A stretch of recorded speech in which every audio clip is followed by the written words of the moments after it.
India's digital economy is absolutely booming, right? But underneath all that incredible growth, there's a war being fought. And it's a war for something you probably value more than anything else, your trust. Now, this battle isn't just happening in TV commercials. It's happening right on your phone, and honestly, the future of a fair and honest marketplace is what's on the line. So get this, a recent review by the Advertising Standards Council of India, or ASCI, found that a staggering 98% of ads they looked at had to be changed to meet even the most basic standards.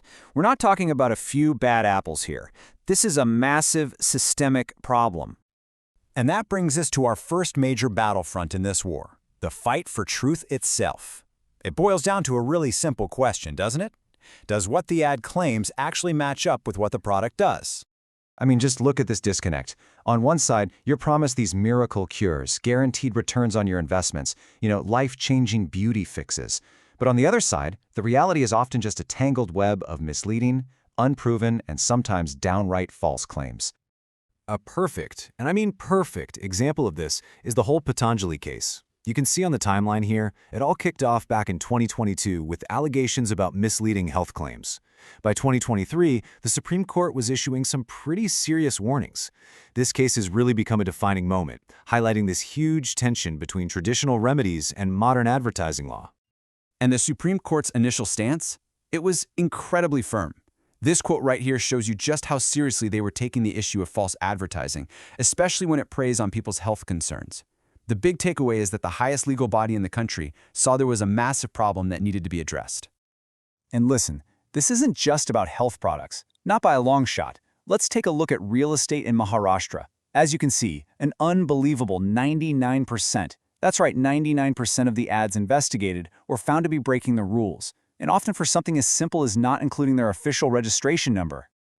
And that trend just keeps going when you look at the super high-risk world of crypto. A staggering 92.5% of ads, a lot of them pushed by influencers, failed to include the mandatory risk warnings. You see the pattern here, right? It's widespread deception across huge industries where your hard-earned money is on the line. So this widespread deception, it leads to a really critical question. If so many ads are misleading, who's getting hurt the most? This is where we shift our focus from what is being said to who is being specifically targeted. So who are these main targets? Well, so often it's the most vulnerable among us. Just think about it for a second. Tobacco displays placed right at a child's eye level, or families being promised a guaranteed, amazing future for their kids through fake job placement claims.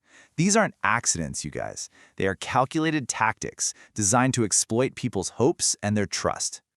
And the money behind this? It's enormous. Just take India's fairness cream market. It's worth over $400 million a year. That's more than the sales of Coca-Cola and tea combined. This is a massive market literally built on advertising that targets and profits from some really deep-seated societal insecurities. And at the very heart of this is something called colorism, this discriminatory belief that fair skin is somehow superior. The beauty industry, for decades, hasn't just catered to this bias. It has actively reinforced it and monetized it, basically framing darker skin as a problem that needs to be fixed if you want to find success or happiness. The way children are targeted is especially cynical. I mean, just look at this data. Research shows that 91% of tobacco displays are placed at a child's eye level.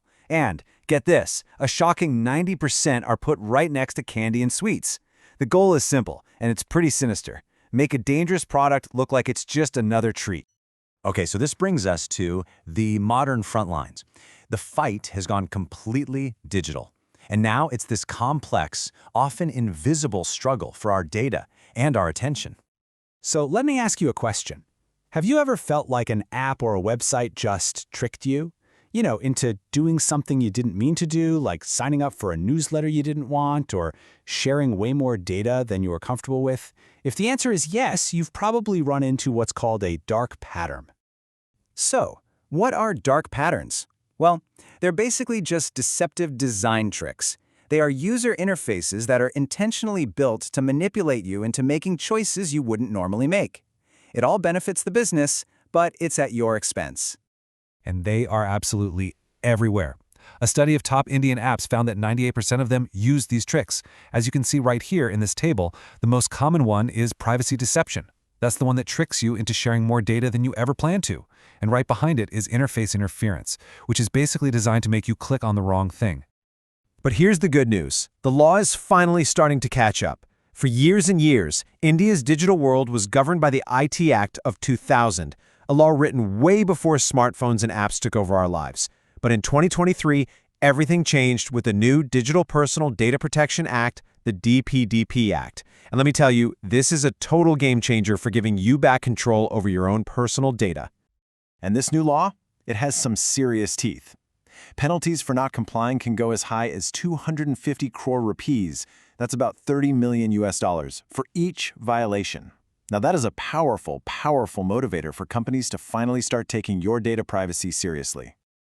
So all of this brings us to a really fascinating crossroads. On one side, you've got these powerful new regulations designed to protect you, the consumer. But on the other side, you have decades of old industry habits that have pretty much always put profits first. So what's the path forward to a more ethical future? Well, it really seems to come down to three key things. First, we now have strong laws in place, like that DPDP Act. But the real challenge is what comes next, making sure those laws are actually enforced. And, this is critical, empowering all of us as consumers to know our rights and actually use them. So at the end of the day, it all comes down to this. New rules versus old habits. With these powerful new laws finally on the books, will the industry fundamentally change its ways, or will it just find new, more clever ways to bend the rules? The battle for the Indian consumer isn't over. In a lot of ways, it's really just beginning.